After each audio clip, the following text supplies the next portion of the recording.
I have confirmation from Canada that American products have vacated the shelves. Oh, I know what you're going to say. That's old news. We did that weeks ago. Well, it's quite good when you got boots on the ground. Or in this case, little tiny shoes. Yeah, my granddaughter is in Canada at the moment with my daughter-in-law and her mother. Yeah. So they're visiting Canada, and the one thing that they have noticed is an increase in Mexican products, but also an increase in European products and products from the Netherlands, Well, I kind of understand the Netherlands bit. It goes back to World War II and all that, doesn't it? But see, Peter Hoekstra, he's the US ambassador to Canada. He says it's outrageous. He did, yes, he said, all right. Let me quote him. It's outrageous that you, Canadians, elbow up, I say, have banned products from your shelves. American products, he says. Yes, it's outrageous that you banned American products from your shelves. Well, actually, some areas in Canada they banned American products, but that'll be funny. It's the Canadian people ostracising American products. You see, first they ended up at the place at the bottom of the shelves where nobody looks because it's not high level. They all disappeared, you see. And now those spaces are being filled with Canadian products, more Canadian products, Mexican products, and products from the EU. Maybe there'll be some British products there soon too. Maybe some more Scotch whisky, for instance.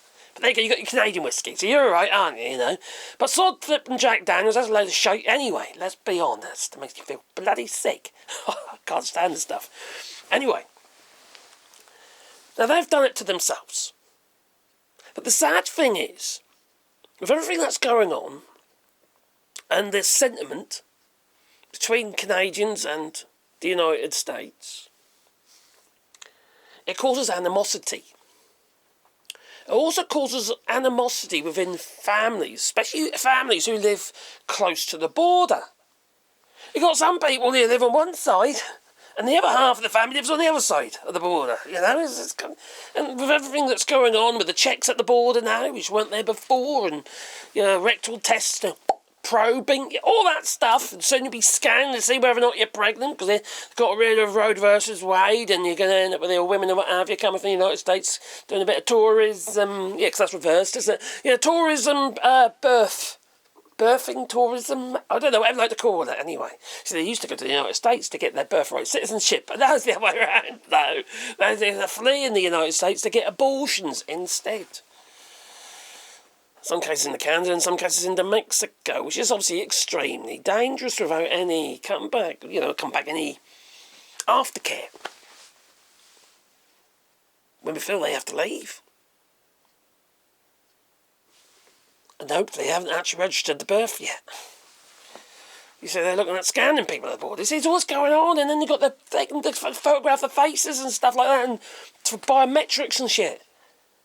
Now, this is the sort of stuff you'd expect going on in Europe, which is going to be happening in Europe. And in some cases, already happening at the e-gates, what have you, They're already scanning your faces and doing biometrics. But we've got other risks, we've got other dangers, we've got fucking Russia, Europe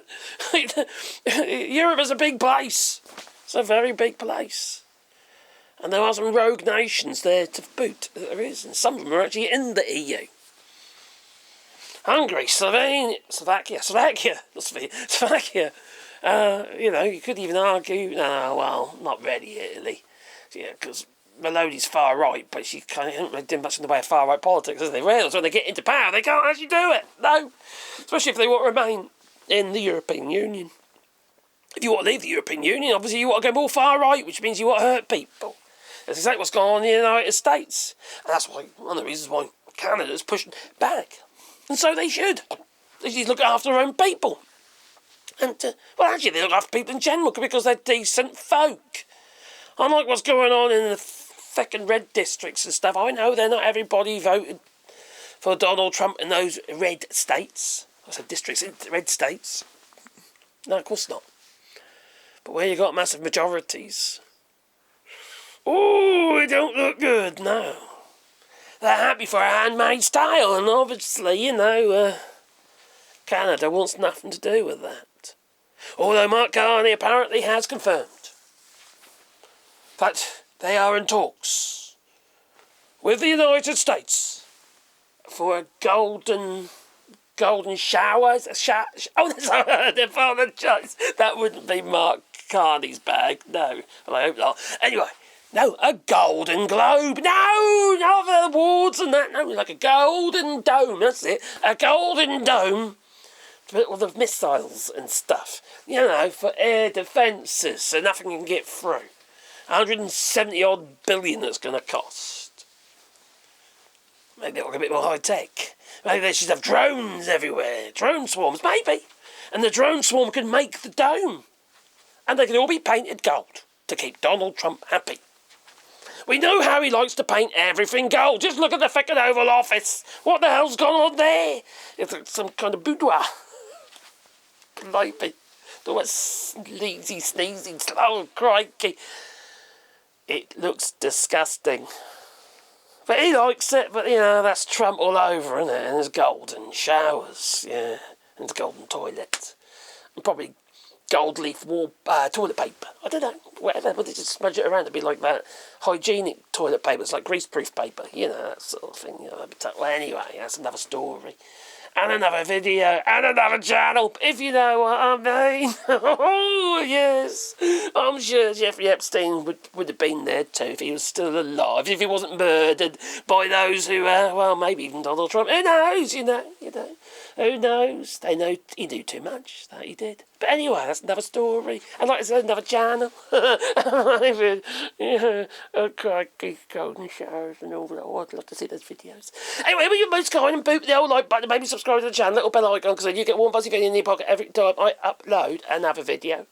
And if you want to support the channel, you can do a Patreon and buy us coffee, the links are down below. That they are. There's also super facts, because it helps the channel, keeps the channel live. Otherwise, it'll disappear.